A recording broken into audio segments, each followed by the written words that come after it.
Assalamualaikum warahmatullahi wabarakatuh. Perkenalkan, nama saya Safra Alif Aulia dari Prodi Akuntansi UGM 2020. Kali ini saya akan menerangkan tentang hasil kerja saya untuk mengerjakan soal matematika ekonomi. Langsung saja masuk ke dalam soal pertama,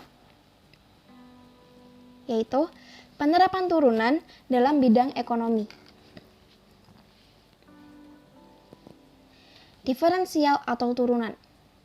Konsep diferensial atau turunan dalam bidang ekonomi biasanya sangat diperlukan dalam menghitung elastisitas, menghitung penerimaan marginal, menghitung laba maksimal, kepuasan maksimal, dan lain-lain. Untuk mengingat kembali apakah dasar dari turunan, kita ingat rumus yang ada di sebelah kiri ini, yaitu nx pangkat n min 1.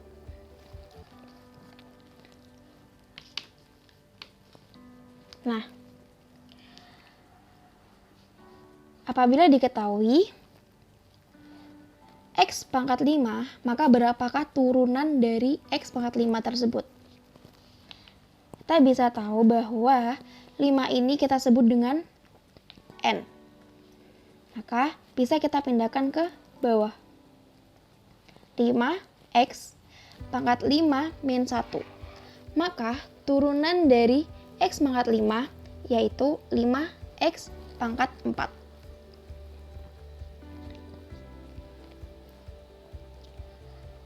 Nah, maka dari itu kita mencari salah satu soal yang menggunakan elastisitas. Kita mencari elastisitas di sini. Sumber soalnya adalah soal ekonomi atau soal OSK ekonomi tahun 2013 nomor 21.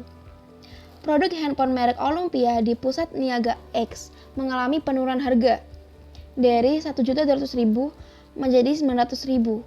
Karena ada penurunan harga, otomatis jumlah permintaan di pasar itu akan naik. Sehingga handphone yang diminta naik dari 400 menjadi 600 unit. Nah, handphone merek Olympia ini memiliki elastisitas permintaan yang sifatnya A. Elastis, B. Inelastis, C. Inelastis sempurna, D. Inelastis sempurna, C. Elastis sempurna, D. Inelastis sempurna, atau E. Elastis uniter. Nah, saya tulis dulu sumber soalnya adalah soal OSK Ekonomi 2013 nomor 21. Untuk memudahkan kita dalam mengerjakan soal, maka kita dapat menulis apa aja yang diketahui di soal tadi. Nah, di sini diketahui dari ada penurunan harga dari 1.200.000 menjadi 900.000, artinya 1.200.000 ini merupakan harga awal atau P1. 900.000 ini merupakan harga kedua setelah penurunan. Kita simbolkan dengan P2. Terjadi penurunan harga sehingga adanya permintaan yang naik dari 400 unit. Berarti awalnya adalah Q1-nya ini 400. Q1 dan Q2-nya merupakan 600 unit. Nah, bisa kita tulis kayak gini, P1 1.200.000 dengan Q1-nya 400, P2 900.000 dengan Q2-nya 600. Yang ditanya adalah apakah jenis elastisitas. Untuk mencari elastisitas, kita dapat menggunakan rumus E sama dengan perubahan Q dibagi perubahan P dikali P per Q. Nah, ini merupakan turunan dari fungsi Q atau jumlah permintaan terhadap P atau harga. Ini kita mengerjakan dengan konsep matematika, konsep turunan dalam matematika. Nah, karena kita memerlukan fungsi, sementara di soal belum diketahui fungsinya, dengan yang diketahui tadi kita bisa mencari fungsi dari Q ini dengan cara P min P1 per P2 min P1 sama dengan Q min Q1 per Q2 min Q1. Kita langsung masukkan aja P T kurangi 1.200.000 dibagi 900.000 kurangi 1.200.000 sama dengan Q min 400 di per 600 kurangi 400. Nah, setelah kita mengerjakannya, kita dapat menghasilkan suatu fungsi yang kita cari tadi, yaitu Q sama dengan min 0,00067 plus 12. Ini merupakan fungsi Q yang kita cari tadi. Next. Nah, step selanjutnya kita dapat memasukkannya ke rumus yang kita punya tadi. Tapi pertama-tama kita harus menurunkan fungsi Q ini. Yang perlu kita turunkan hanyalah yang mengandung variabel P, yaitu min 0,00067.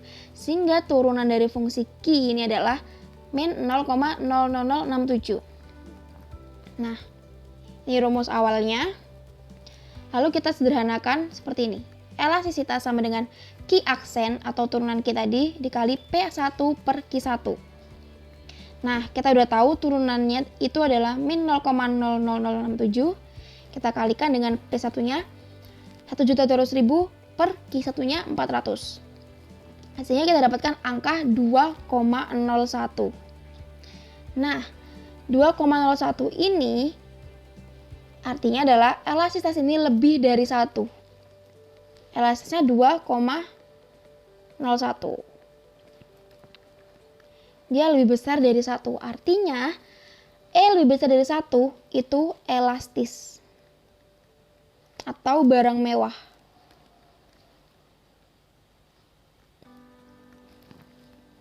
Tuh. Jadi, untuk jawaban nomor 1, elastisitasnya adalah barang mewah atau elastis. Kita kembali ke soal, maka jawabannya adalah A, elastis. Nah, bisa kita buktikan juga dengan perubahan Q ini kan berarti 600 kurangi 400, 1.200. Sementara perubahan P 900.000 kurangi 1.200.000, yaitu min 300.000. Nah, kita langsung masukkan ke dalam rumus ini. Dan kita juga menemukan hasilnya min 2. Perlu diingat kalau di elastisitas itu harganya mutlak. Jadi, kita sebut dengan 2. Hasilnya sama. Elastis. Tuh. Masuk ke dalam soal kedua, yaitu integral. Nah, diketahui pada pabrik kaos lucu terdapat mesin pencetak tekstil yang berumur T tahun. Jadi T di sini merupakan tahun. Dan memberikan pendapatan dengan rate sebesar R aksen T sama dengan 4T plus 3 per 4T pangkat 2 plus 6T plus 100 juta rupiah per tahun. Dan membutuhkan biaya sebesar C atau TC atau biaya sama dengan 50 juta per tahun. A, yang ditanya adalah A, hitunglah pendapatan yang dihasilkan mesin tersebut selama 3 tahun. Dan B, hitung profit yang dihasilkan mesin tersebut selama 3 tahun. Nah, di soal ini, R aksen T ini bukan pendapatan ya. Ini belum menjadi pendapatan. Ini adalah turunan dari fungsi pendapatan. Nah, kembali lagi untuk memudahkan kita mengerjakan, maka kita bisa menulis apa saja yang diketahui di soal. Yaitu tadi, turunan dari fungsi R aksen T sama dengan 4T pangkat plus 3 per 4T pangkat 2 plus 6T plus 1. Ini merupakan turunan dari fungsi R. R ini apa? R ini yang kita cari. R itu kita bisa bilang sebagai TR atau total revenue atau total pendapatan. Untuk mencari pendapatan ini, kita harus mengintegralkan fungsi R aksen T ini. Nah, kita untuk menjawab nomor soal A ini, untuk memudahkan kita bisa memisalkan salah satunya, yaitu penyebutnya kita misalkan U, karena penyebutnya ini nanti yang bisa kita sederhanakan atau kita bisa bikin coret-coret nanti. U sama dengan 4T pangkat 2 plus 6T plus 1. Lalu kita mencari turunannya, yaitu DU per DT sama dengan 8T plus 6. 8T ini kita dapat dari menurunkan 4T pangkat 2 jadi 8T. 6T diturunkan menjadi 6. Nah, kita sederhanakan lagi. DU per DT sama dengan 2 dalam kurung 4T plus 3. Hasilnya ini sama ini sama. Ini sama ini sama. Cuman kita sederhanakan aja.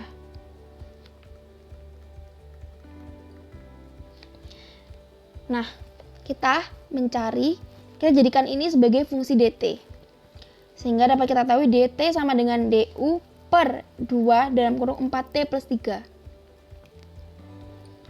Atau bisa kita sebut seperti ini. DT sama dengan 1 per 2 4T plus 3 DU. Nah, fungsi DT ini kita simpan dulu. Nah, masuk ke dalam integral R aksen T ya. Nah, integral R aksen T ini bisa kita simbolkan dengan integral 4T plus 3 per 4T pangkat 2 plus 6T plus 1 DT. Nah, ini kenapa tadi kita jadikan fungsi DT, soalnya kita perlu di sini. Lalu, kita bedah-bedah soal ini.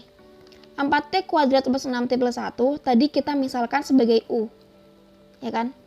Sehingga kita bisa tulis sini cuman U aja. U. DT tadi kita udah dapat fungsinya. Sehingga DT ini bisa kita rubah seperti ini. 4T plus 3 per U dikali dengan 1 per 2 4T plus 3 DU. Nah, kenapa tadi kita misalkan? Kan udah dibilangin untuk disederhanakan. Kita bisa mencoret 4T plus 3 ini dengan ini. Sehingga kita ketemu hasil lebih sederhana lagi, yaitu integral I per U dikali 1 per 2 DU. Jadinya adalah seperti ini. Integral 1 per 2 U DU. Tapi ini belum selesai, kita next. Nah, ada salah satu sifat dalam integral, yaitu 1 per X dx sama dengan ln X plus C.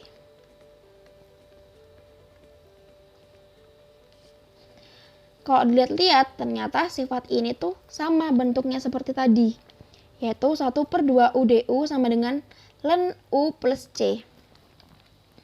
Nah, U ini kembali lagi seperti yang udah kita misalkan tadi, kita taruh di sini. Jadi integral 1 per 2 U DU sama dengan ln 4T kuadrat plus 6T plus 1 plus C. Ini tuh apa sih? Ternyata ini adalah fungsi pendapatan, yaitu kita udah mendapatkan integral dari fungsi R aksen T tadi, yaitu ini. Kita udah ketemu nih. Nah, barulah kita masuk ke yang A, nomor A. Berapakah pendapatan dalam 3 tahun? Tahun tadi kita itu simbolkan dengan T kan?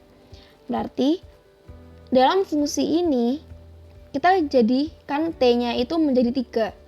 Artinya R sama dengan 1/2 ln harga mutlak 4 kali 3 pangkat 2 plus 6 kali 3 plus 1 plus C. Sehingga nanti didapatkan adalah pendapatannya senilai 1/2 ln 55 plus C 100 juta rupiah. Kita bisa hitung dengan kalkulator. Ketemunya 2,0036666 sekian plus C 100 juta rupiah. Kita bulatkan menjadi 2,004 dikali 100 juta rupiah. Hasilnya, dalam 3 tahun, pendapatan yang didapatkan perusahaan tersebut senilai 200.400.000. Jadi, pendapatan 3 tahun adalah 200.400.000. Nah, ini juga memudahkan kita dalam menjawab soal nomor 2. Yang B, hitunglah profit selama 3 tahun. Profit ini memiliki rumus Profit sama dengan total pendapatan dikurangi total biaya. Nih. Nah, di soal tadi diketahui kan, kita udah jawab yang A, kita hasilnya menghasilkan 200.400.000 dalam 3 tahun pendapatan. Jadi kita nggak usah ngubah lagi. Nah, diketahui juga fungsi C. C ini merupakan total biaya atau TC. 50 juta per tahun. Karena kita membutuhkan 3 tahun, arti kita harus mengalihkan 50 juta kali 3 tahun, yaitu 150 juta. Kita masukkan dalam rumus. Profit sama dengan pendapatan dikurangi biaya. 200.400.000 dikurangi 150 juta. Hasilnya kita mendapatkan hasil yang positif, yaitu senilai 50.400.000. Artinya, dalam 3 tahun, perusahaan ini menghasilkan laba senilai 50.400.000. Seperti itu. Kita lanjut ke nomor 3. Matriks. Nah, ini diberikan sebuah model matematika pendapatan nasional negara makmur. Fungsinya adalah Y sama dengan C plus I plus Q. Ini 3 sektor ya. Nah, C ini kita bisa sebutnya sebagai konsumsi masyarakat suatu negara. Y merupakan pendapatan nasionalnya dan G adalah belanja pemerintah. Di soal ini, dalam model matematika di soal ini, C-nya itu kita lambangkan dengan ini. C sama dengan A min B Y, min B dalam kurung Y min T. Dan G-nya adalah G kecil Y. Diketahui A sebesar 40 triliun, B 0,5 dan G 0,2. Dalam ekonomi, B ini kita sebut sebagai MPC atau Marginal Propensity to Consume. Nah, yang ditanya adalah A, apakah bentuk SPL-nya? B, berikan penjelasan mengenai interpretasi parameter G. Apa yang terjadi dengan pendapatan negara G apabila G semakin kecil? Jadi pertanyaan adalah, apa yang terjadi dengan pendapatan negara tersebut apabila G-nya, G kecilnya semakin kecil? Yang C, tentukan titik keseimbangan pendapatan nasional dari model tersebut. Dan D, syarat apa yang diperlukan untuk parameter-parameter I dan T agar solusi dari model matematika ini ada. T ini adalah pajak ya teman-teman. T itu pajak dan I investasi. Nah, untuk mengerjakan bagian A, kita menggunakan metode Cramer. Metode Cramer ini, jika AX sama dengan B adalah SPL dengan N variabel dan determinan A tidak sama dengan 0, maka X1 sama dengan determinan A1 dibagi determinan A. X2 determinan A2 dibagi determinan A. Dan selanjutnya Xn sama dengan determinan AN dibagi determinan A. Dalam kasus ini kita menggunakan Y, C, dan G. Maka Y sama dengan determinan AY dibagi determinan A. Sementara C, determinan AC dibagi determinan A. Dan G adalah determinan G dibagi determinan A. Kita simpan dulu rumus ini untuk kita gunakan nanti. Nah, tadi udah dibahas, diketahui ini apa aja, ditanya apa aja. Lalu kita sekarang mulai mengerjakan bagian A-nya. Gimana sih caranya kita ngisi matriks yang kosong ini?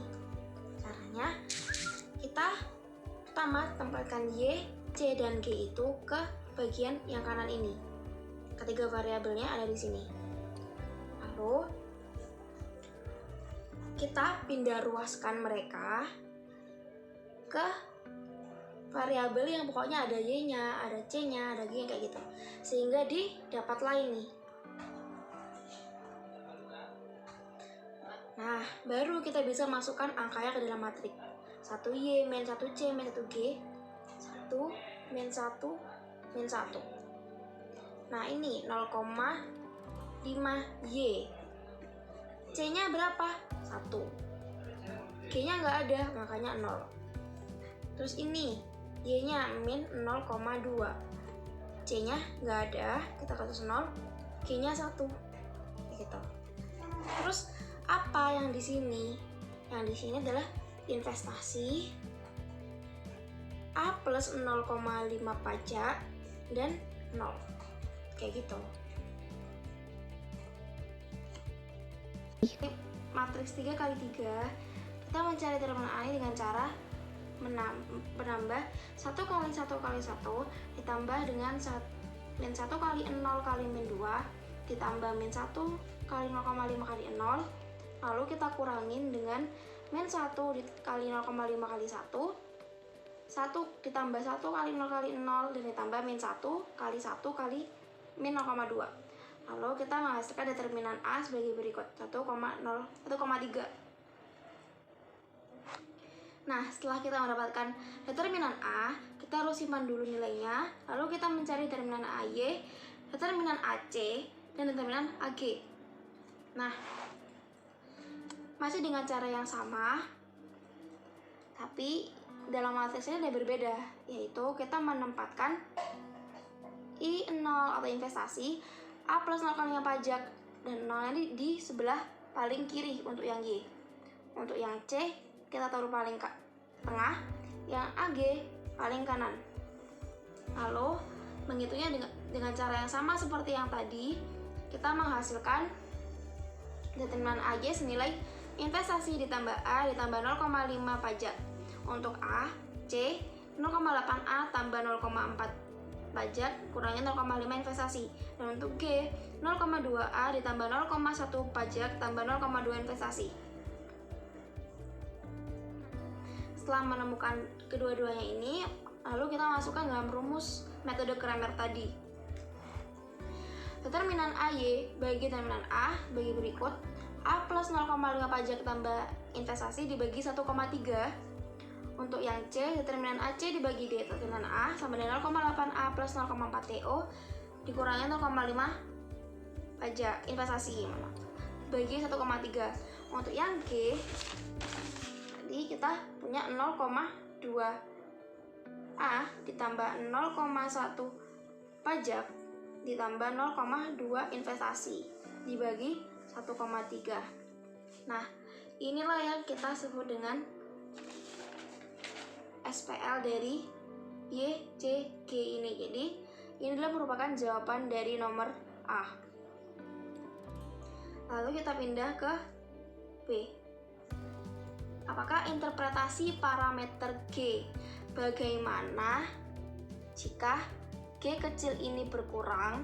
Lalu apakah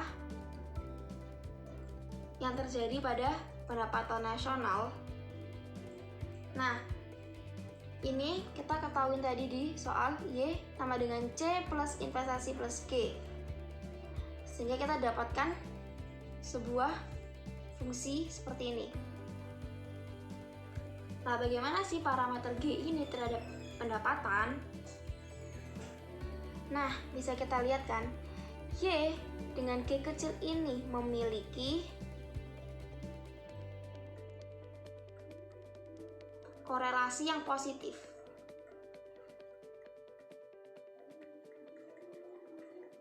Artinya, apabila G kecil ini turun, maka Y kecilnya akan turun juga.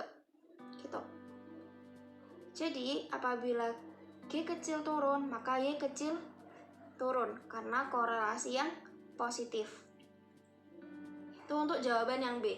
Untuk yang C, apakah keseimbangan pendapatan nasional? Nah, tadi kita tahu B-nya adalah 0,5. A 40 triliun. G kecil 0,2.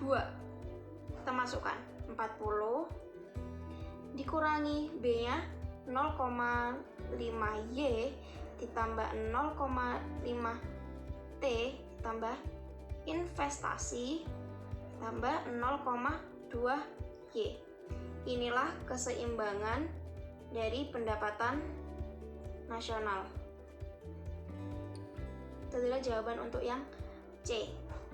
Lalu yang terakhir, apakah parameter investasi dan pajak? Nah, Untuk mendapatkan pendapatan nasional yang lebih baik, maka diperlukannya investasi dalam satu negara tersebut. Jadi apabila kita membutuhkan nilai pendapatan nasional lebih baik, maka investasinya ini harus lebih besar dari 0. Maka Y-nya semakin besar.